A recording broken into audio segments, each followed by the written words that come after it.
भैरवपुर एक ऐसा गांव जहां खामोशी का मतलब शांति नहीं बल्कि खौफ था। और ये खौफ पैदा होता था सिर्फ एक आवाज से, कदमों की आहट से।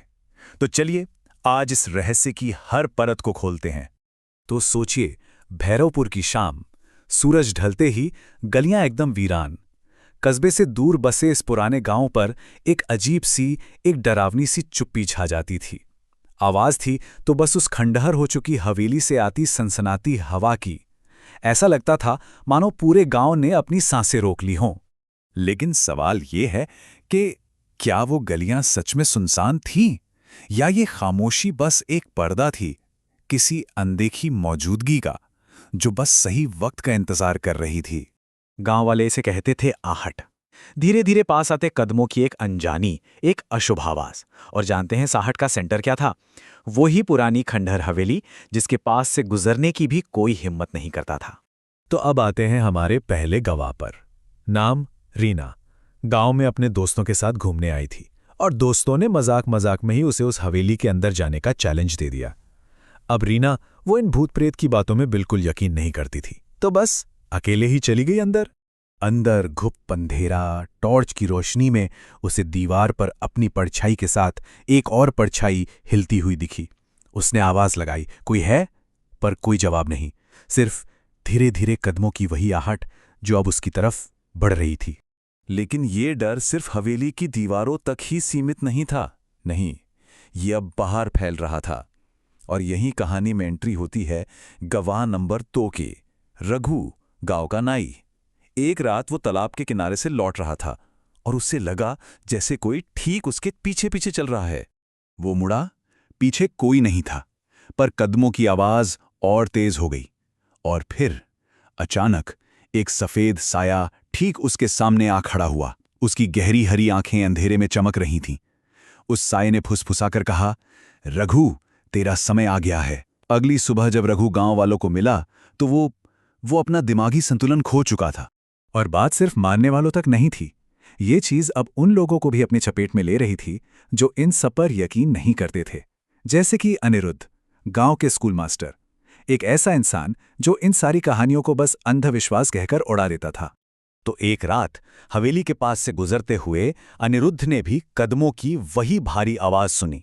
उसने पलट कर देखा, सड़क एकदम खाली, और तभी उसके कान के बिल्कुल पास किसी ने फुसफुसाया, तू बच नहीं पाएगा। बस उसी एक पल में उसका सारा तर्क, सारा विश्वास सब बिखर गया। अब गांव में डर इस कदर बढ़ चुका था कि मोहन नाम के एक आदमी ने सोचा कि बस बहुत हुआ। उसने इस अनदेखी ताकत का सामना करने की ठानी। हाथ में माला ली और सीधा हवेली के अंदर घुस गया। उसे लगा कि शायद मंत्रों से वो इस आत्मा को शांत कर सकता है। लेकिन जैसे ही मोहन ने मंत्र पढ़ना शुरू किया, वो आहट वो चारों तरफ से गूंजने लगी और फिर सामने की दीवार पर खून से शब्द उभरने लगे।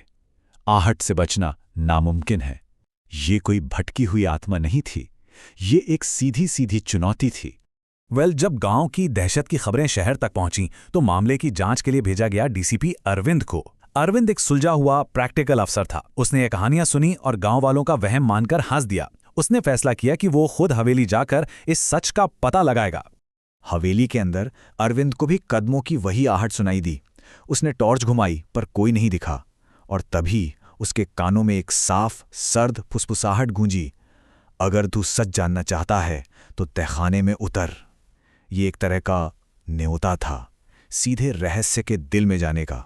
अब तक डर जिज्ञासा में बदल चुका था। जवाब चाहिए थे तो एक टीम बनी। रीना, अनिरुद्ध, डीसीपी अरविंद और एक गांव वाला, सबने मिलकर सच का सामना करने का फैसला किया। आधी रात को उन चारों ने उस जंग लगे लोहे के दरवाजे को खोला और तहखाने की सीढ़ियों से नीचे उतरने लगे।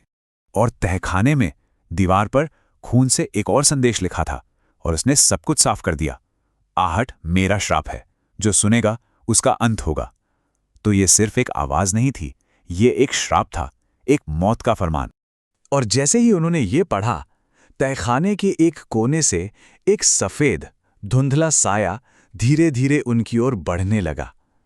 कदमों की वही आहट अब उनके कानों में गूंज रही थी, पहले से कहीं ज्यादा साफ और कहीं ज्यादा करीब। उस साये ने बोलना शुरू किया और भैरवपुर के सबसे बड़े खौफ को आखिरकार एक नाम मिल गया। वो कोई और नहीं बल्कि उसी हवेली की मालकिन थी, ललिता। तो इस प्रेत आत्मा के पीछे छिपी थी एक बेहद दर्दनाक कहानी। ललिता ने बताया कि 100 साल पहले दौलत के लालच में आकर उसके पति ने उसे इसी तहखाने में जिंदा दफना दिया था। और यहीं पर सारी कड़ियां जुड़ जाती हैं। वो आहट वो कुछ और नहीं बल्कि ललिता के आखिरी कदमों और उसकी दबी हुई चीखों की ही गूंज थी, एक ऐसी गूंज जो 100 सालों से उस हवेली में कैद थी। पूरा सच जानने के बाद अरविंद ने एक बहुत ही मुश्किल फैसला लिया। एक ही रास्ता दिख रहा था, हवेली को जला दिया जाए। शायद इससे ललिता की आत्मा को मुक्ति मिल जाए और ये श्राप हमेशा के लिए खत्म हो जाए। उनके पास और कोई चारा था भी नहीं और उन्होंने वही किया। पूरी हवेली को आग के हवाले कर दिया। लपटों ने उस मनहूस जगह को निगल लिया।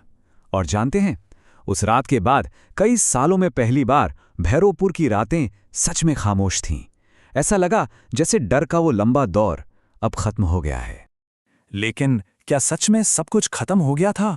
क्या आग एक ऐसे श्राप को मिटा सकती थी जो 100 साल से उस जमीन में दफन था? कुछ दिन बाद की बात है। रीना अपने कमरे में अकेली थी और तभी उसे कमरे के कोने से वही धीमी, डरावनी आहट सुनाई दी। हवेली तो जल चुकी थी, पर आहट जिंदा थी। मतलब श्राप टूटा नहीं था, उसने बस अपना ठिकाना बदल लिया था। तो भैरवपुर की ये कहानी हमें एक ही बात बताती है कि आहट सिर्फ एक आवाज नहीं है, ये एक अनदेखा साया है जो पीछा नहीं छोड़ता।